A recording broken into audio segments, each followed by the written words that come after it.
투자가 힘들수록 돌아가야 됩니다. 인문학에 투자의 답이 있다. 인문학을 통해 주식 투자를 배우는 시간입니다. 오늘도 임용환 박사님 함께 해주셨습니다. 감사합니다. 예. 오늘 주제는 어떤 건가요? 오늘 주제는 전쟁터에서 꼭 발생하는 일, 공포를 극복하는 법이라는 주제로 살펴보도록 하겠습니다.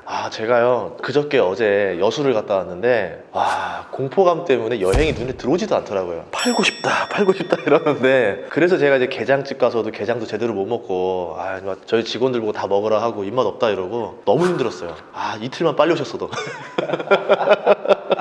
사실 전쟁터의 공포는 저도 안 겪어봤으니까 할 말은 없지만 많은 분들이 전쟁 영화 같은 거 볼 때도 제일 표현할 수 없는 게 공포감이에요. 그러니까 전쟁 영화에서 예를 들면 우리 주인공은 열심히 싸우고 뭐 옆에 겁쟁이가 막 이러고 있고 이런 건 이해하기 쉽지만, 거기서 우리가 볼 때는 멀쩡하고 용감해 보이는 모든 사람들도 극한의 공포 속에서 싸우고 있단 말이에요. 그러니 거기서 정상적인 판단을 한다는 건 절대 불가능해요. 그런데 사람들은 왜 저러지? 라고 이야기를 하고, 사실은 극한의 공포 때문에 행동도 굉장히 느려지고 체력 소모가 엄청나게 빨라집니다. 이틀 전에 그랬어요. 그러니까 공포가 있으니까 지치는 거예요. 그냥 가만히만 있어도 아무것도 안 해도. 맞아요. 왜 걱정 많이 하고 막 그러면 진짜 집안일을 해도 왜 빨리 지치고 막 힘이 없잖아요. 그런데 옆에서 포탄 뻥뻥 터지고 상상할 수 없는 이 공포가 오는데, 거기서 우리들이 이렇게 영화 보면서 쟤 왜 저래라고 말하는 거는 이건 절대 안 되고, 그 다음에 또 하나 중요한 게 개인 능력으로는 절대 극복이 안 돼요. 영화에서 보는 것보다 100배 1000배 공포스럽거든요. 근데 그 탱커 앞에 지금 병사가 있어요. 움직여야 된단 말이에요. 빨리 나와 그러는데 못 나와요. 그래서 깔려 죽어요. 탱크를 처음 보는 병사일 경우에 100명을 넣었을 때 거기서 빠져나오는 병사가 몇 명일지 테스트를 안 해봐서 모르지만 대부분이 손발이 안 움직입니다. 나도 자신 없어요. 예전에 배에 불난 적이 있었는데 다 맨날 화재 훈련 열심히 하거든요. 근데 막상 불나니까 다 훈련을 다 까먹는 거예요. 벙 이러고 있는 거예요. 맞아요. 진짜 그렇게 되더라니까요. 오늘 저희 구독자가 이걸 거의 다 경험해보신 분들일 거니까 그러면 오늘 이야기가 확 와닿을 겁니다. 알겠습니다. 오늘 이야기 한번 들어보도록 할까요? 원래 전쟁터에서 적을 섬멸하는 데는 두 가지 방법이 있습니다. 첫 번째는 뭐 진짜 불구덩이나 모래함정 같은 데 집어넣고 일시에 섬멸하는 거예요. 제가 지금 섬멸한다는 건 살해한다는 뜻이 아니라 말 그대로 섬멸, 한꺼번에 뭔가 없애는 거예요. 응답 폭격? 그 다음에 두 번째는 공포를 불어넣어서 전의를 상실하고 도주하거나 흩어지게 하는 거죠. 우리는 이제 너무 엄청난 그 무기가 발달한 시대에 살고 있기 때문에 첫 번째 방법이 그냥 유일한 방법처럼 생각될 수가 있습니다만, 사실은 지금도 그 방법 잘 못 써요. 그쵸. 핵폭탄이 지금 얼마나 많아. 다 있지만 절대 쓰지 않잖아요. 암묵적으로. 그러니까 죽인다고 되는 게 아니거든요. 그래서 지금도 사실은 핵폭탄이라는 것도 공포 조성용으로 쓰는 경우가 더 많죠. 지금도 무기가 아무리 발달해도 B의 방법, 공포로 전의를 상실하고 도주하게 하는 방법은 지금도 반드시 쓰이고 있습니다. 그러면 러시아랑 우크라 사태가 최근에 이슈였었는데, 러시아가 삥 둘러치고 전쟁은 안 하고 계속 이렇게 막 보여주는 것도 전의를 상실하게 만들려고 하는 건가요? 제가 볼 때는 이게 어떻게 될지는 결과를 잘 모르겠지만, 아무리 러시아라고 해도 싸우지 않고 이기는 게 좋은 방법이잖아요. 그러니까 처음에는 최대한 겁을 줘서 원하는 걸 얻어내려고 하겠죠. 그 다음에 이제 실제 전쟁을 할 땐 잘 생각해 봐야 돼요. 싸우지 않고 얻는 방법 중에 가장 좋은 게 공포를 활용하는 게 전쟁에서는 기본이다. 왜냐면 최근에 이게 진짜 주식 투자가 너무 어려운 게, 러시아 우크라이나 사태 때문에 지수가 또 떨어졌던 거예요. 공포의 패닉장이 던져졌어요. 그래서 이거 진짜 잘 배워야지 나중에 우리가 또 안 속을 쓸 것 같습니다. 사실은 정확한 판단을 하는 게 중요한 거죠. 근데 우리가 오늘 맨날 똑같이 정확한 판단을 해라만 말하는 것도, 그 정확한 판단을 하는데 이 우크라이나 전쟁 같은 경우는 바로 공포잖아요. 공포를 극복해야 정확한 판단을 할 수가 있죠. 겁먹지 말고 투자하세요. 역발상으로 겁먹지 말고 투자하세요. 이거는 해답이 아니고요. 여러분들이 공포를 극복하고 온전한 판단을 할 수 있게 하자. 요게 중요한 거죠. 알겠습니다. 이론과 이게 현실이 다르다는 게, 2008년에 글로벌 금융위기가 터져가지고 제가 우량주를 보유하고 있음에도 불구하고 손실률이 마이너스 60%가 났었어요. 근데 제가 그때 워렌 버핏 책 읽고 배웠던 건 뭐냐면, 하락장에 더 사셔야 됩니다 막 이렇게 얘기하잖아요. 근데 손이 안 가요. 너무 무서운 거예요. 그래도 그나마 잘한 건 팔지는 않았어요. 그래도 저쪽에 가르침이 있으니까 팔지는 말자라 해서 팔지 말았더니 6개월 지나니까 다 원금 회복이 됐더라고요. 뭐 그때 샀으면 돈을 벌었겠지만, 그때 느꼈죠. 이게 패닉장이 벌어지면 절대 이거 판단이고 뭐고 안 돌아간다. 그러니까 전투에서 굉장히 중요한 게 전투 경험인데, 전투 경험이 두 가지 뜻이 있어요. 예를 들면 고참병사가 되면 이제 전황을 빨리 파악하는 거예요. 예. 저쪽에 뭐 기관총이 있겠지. 뭐 쟤들이 좀 가면 수류탄을 던지겠지. 이것도 중요합니다. 근데 요거만 있는 게 아니고 두 번째는 뭐냐면 공포를 빨리 제거하는 거예요. 거듭 말씀드린 것처럼 공포 때문에 판단을 잘못하는 거를 비율을 줄이는 거죠. 왜? 공포를 자꾸 습득하면서 실수를 누적해 가면서 자기가 공포를 극복하고 최선의 방법을 찾는 거예요. 그래서 전쟁터에서 옛날 백병전 같은 경우에 실제로 그 그리스 중장보병이 이렇게 붙어가지고 다 쳐 죽이는 경우가 없어요. 앞에 8열, 뒤로 뭐 10열. 걔들 다 쳐 죽이면 이쪽도 절반 이상 죽어요. 그쵸. 정상적으로 그렇겠죠. 예. 한두 명 죽이고 저쪽이 우리보다 세네? 그럼 되게 도망가요. 그러니까 빨리 겁줘서 빨리 도망가게 만드는 방법이 최선인 거죠. 이럴 때 고참병들은 그 공포 때 빨리 질려서 도망가는 게 아니라 어떤 최선의 선택을 하게 되죠. 이런 게 중요합니다. 그 예전에 보면은 그 전쟁에서 중요한 게 훈련도도 중요하지만 사기가 굉장히 중요하다라는 게 그런 이유겠네요. 그렇죠. 공포를 전염시켜서 도망가게 하는 것이고 전쟁터에서는 상대방이 공포에 얼마나 취약한 집단인지 요거를 또 빨리 파악하는 게 되게 중요해요. 사기가 꺾였을 때 그래서 이 사기를 다시 일으키기 위해서 또 지휘관들이 전략을 또 짜가지고 또 하잖아요. 네, 그런데 이게 문제는 공포는 한번 전염되면 현장에서는 안 되고 돌아간 다음에 얘들을 다시 이제 베테랑으로 만드는 게 중요하죠. 노르망디 상륙작전 때 사례 중에 하나인데 이제 해안을 돌파해야 되니까 라이언 일병 구하기에도 그 장면 나오지만 해안 위쪽 언덕에 독일군 콘크리트 벙커가 있었잖아요. 그걸 이제 깨고 들어가야 되는데 그 가다가 다 죽는 거예요. 그러니까 이제 몇 번씩 시도를 하는데 아무튼 이걸 해야 되잖아. 빨리 돌파해야 되니까 이제 빨리 돌파해야 된다. 부사관 보고 병사들을 불러오라고 그랬어요. 그러니까 또 부사관이 영화에 나오듯이 막 기관총 튀는 모래밭을 또 막 이렇게 해가지고 겁먹고 덜덜 떨고 있는 신병 한 50여 명을 모아왔어요. 그리고 이제 공격을 하려고 했는데 1시간 지나고 나니까 2명 남고 다 죽었다는 거예요. 조금 다른 케이스도 비슷한 경우인데 모아왔더니 얘들 병아들 때처럼 거기 이렇게 모여가지고 이러고 있는 거죠. 그렇게 모여있으면 다 죽거든요. 그런데 뭐 꼼짝도 안 하는 거야. 그러니까 뭐 소대장이 이때 오만 말을 다 해요. 뭐 니들도 남자냐 이제 뭐 급한 모든 말이 다 나와. 안 들어. 안 듣는 게 아니라 안 들려. 이래서 다 죽으니까 이 부사관이 충격에 빠진 거야. 내가 무슨 짓을 한 거지? 자기가 책임을 느끼는 거예요. 신병들 데리고 왔더니 1시간 만에 다 죽어. 이 공포, 전쟁터에서의 패닉 때문에 실제로 전사자의 절반 이상이 첫 전투에 죽습니다. 아무리 훈련시키고 어쩌고 저쩌고 해도 첫 번째에 죽어요.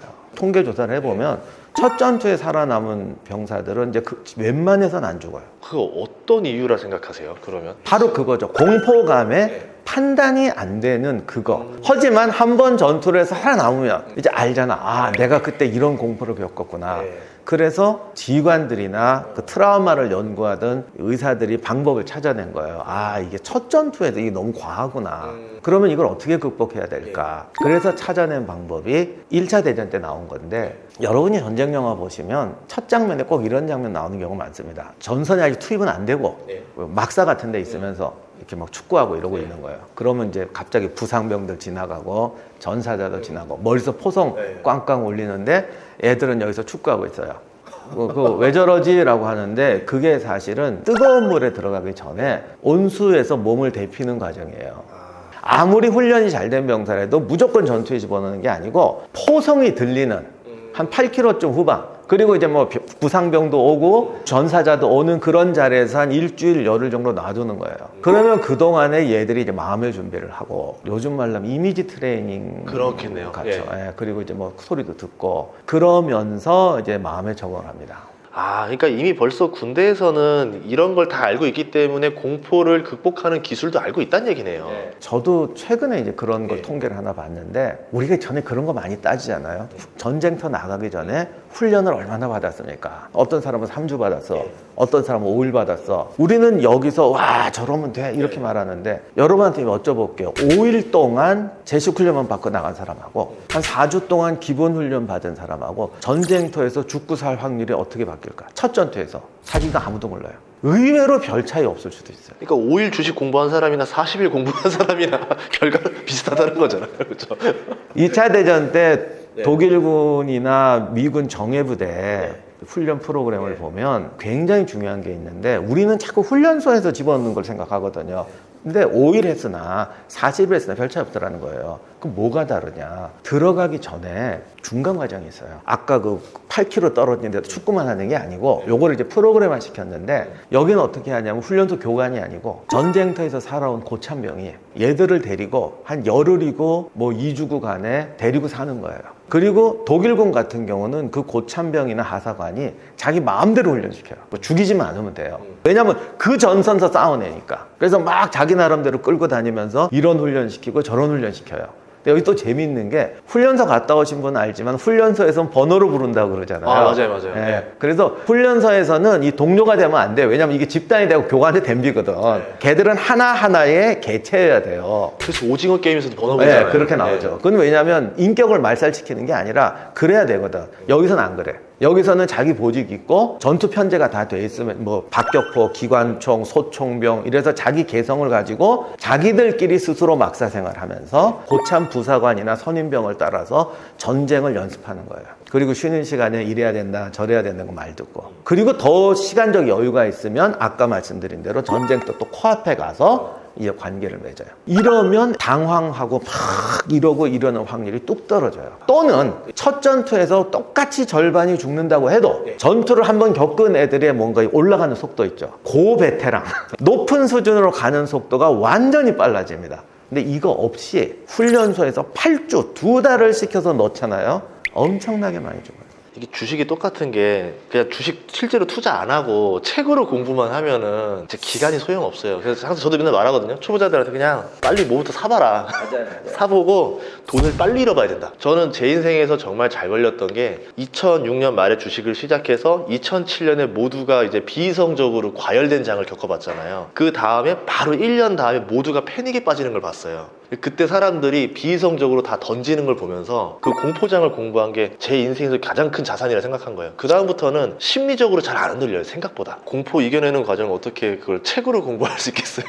진짜 겪어봐야죠. 네. 아. 다만 이렇게 공포를 극복하는 과정에도 등급이 있습니다. 등급이 있어요? 네. 네. 한국 전쟁 때 그 임진강 전투에 살았던 글로스터 연대라고 있어요. 이 글로스터 연대가 굉장히 오래된 부대인데 이게 왜 유명하냐면 부대 휘장이 앞뒤로 붙어 있는 유일한 부대래요. 이게 사연이 있는데 영국군이 이게 부대가 오래되다 보니까 옛날에 라인 배틀 할 때부터 있었던 거예요. 라인 배틀이 뭐냐면 이렇게 나폴레옹 전쟁 같은 거 뭐 줄 쫙 써가지고 총 들고 1열 사격, 뭐 2열 사격 이런 거 하는 거. 옛날에 그때. 예. 그때는 총이 한 발 쏘는 총이고 한 번 쏘는데 시간이 많이 걸리니까 보통 3열 이렇게 쏘는데 이 라인을 횡대로 쭉 벌려 쏘다 보니까 적이 뒤에서 나타나면 이게 완전 공포예요. 당연 전쟁은 뒤를 물리면 끝이에요. 근데 이 부대가 어디서 싸울 때 갑자기 적이 뒤에서 출현했어요. 이렇게 되면 이제 부대가 공황에 빠지거든요. 그런데 아마 얘들은 좀 베테랑이어서 그랬는지 지휘관이 잘했는지 그때 갑자기 단호하게 명령을 내립니다. 3열 뒤로 돌아. 그랬더니 갑자기 뒤로 탁 발사. 그래서 앞으로 쏘고 뒤로 쐈다는 거예요. 이게 참 우습잖아요. 생각하기 네. 그런데 이 사건을 기념해서 휘장이 2개가 달린 거예요. 이게 뭐겠어요? 쉽지 않다는 거예요. 그리고 기왕이면 휘장을 2개 달게 해갖고 글로스터 대대에 오는 애들은 니네는 남다른 애들이야 라고 해주는 게 다 이유가 있어요. 사람은 공포를 극복하려면 하여간 뭔가에 의존을 해야 돼요. 온갖 이런 거를 통해서 그 사람들이 공포를 극복하게 해주는 거죠. 그래서 군대에서 우리는 뭐 영예로운 부대다, 뭐 전사가 뭐 이렇다, 우리 부대는 뭐 죽으면 죽었지 항복은 안 했다, 뭐 여기는 뭐 20대 1이다.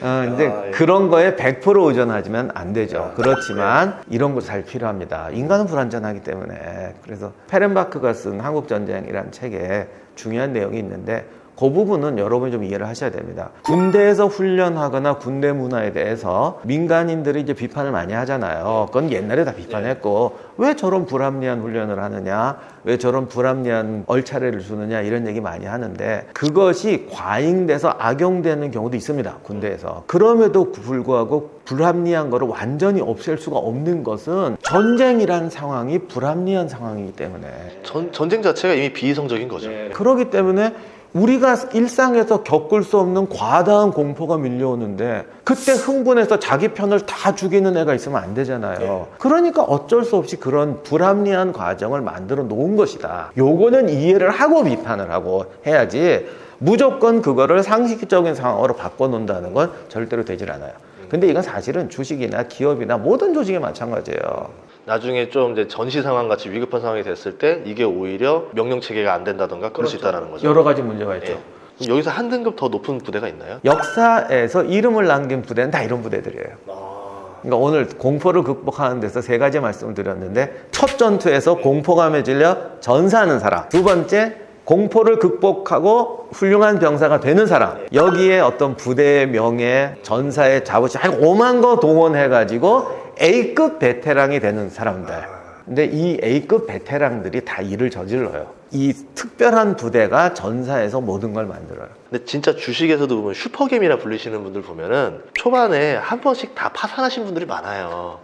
이미 산전수전 다 겪거나 보니까 야 이게 답이야 이제 이러면서 딱 그 전략을 썼을 때 그게 먹혀서 부자가 된 경우도 진짜 많거든요. 다만 여러분한테 이제 한 가지 말씀드릴 건, 이 특별한 부대, 특별한 조직이라고 하면 많은 분들이 그러면 개인의 개성이나 능력은 사라지는 것이냐라고 착각하시는 경우가 있는데, 이 정도 특별한 부대는 공포감을 극복하고 어떤 명예감으로 전사가 된 사람들이잖아요. 여기서는요, 조직의 논리가 아니라 전사의 감각으로 활용하게 해주는 거예요. 그래서 진짜 특별한 부대는 매뉴얼로 잡는 부대가 아니라, 매뉴얼은 그 사람들에게 용기를 주기 위한 과정이었을 뿐이고, 이걸 극복한 부대는 오히려 개인의 판단력과 능력이 극대화되는 부대입니다. 그러니까 슈퍼개미가 하는 행동은 그냥 따라하면 안 돼. 맞아요. 다 따라하면 다 망해요. 맞아요. 네. 그냥 그 사람이 그동안의 경험과 본인이 잘했던 장점을 섞어서 만드는 거지. 맨날 하는 말이 있어요. 진짜 미안한데 모두가 부자가 될 수가 없다. 그게 가능한 일이 아니다. 그걸 먼저 말하고 말씀하시더라고요. 근데 축구에서도 보면은